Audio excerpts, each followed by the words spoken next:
মাত্র 17 বছরের একজন যুবক, মাত্র 17 বছরের একজন বালক এই ভারত উপমহাদেশে মুসলিম শাসনের দ্বার উন্মুক্ত করে। বলছিলাম মোহাম্মদ বিন কাসিমের কথা।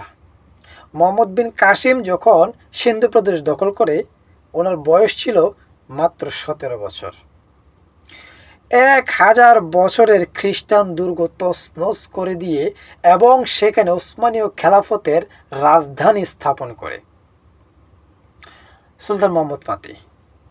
সুলতান মোহাম্মদ ফাতেহ যখন কনস্টান্টিনোপল দখল করে, তখন ওনার বয়স ছিল কত জানেন? মাত্র 21 বছর।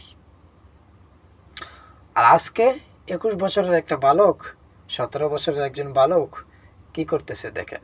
এগুলো করে কোনো দিন ইসলাম প্রতিষ্ঠা হবে?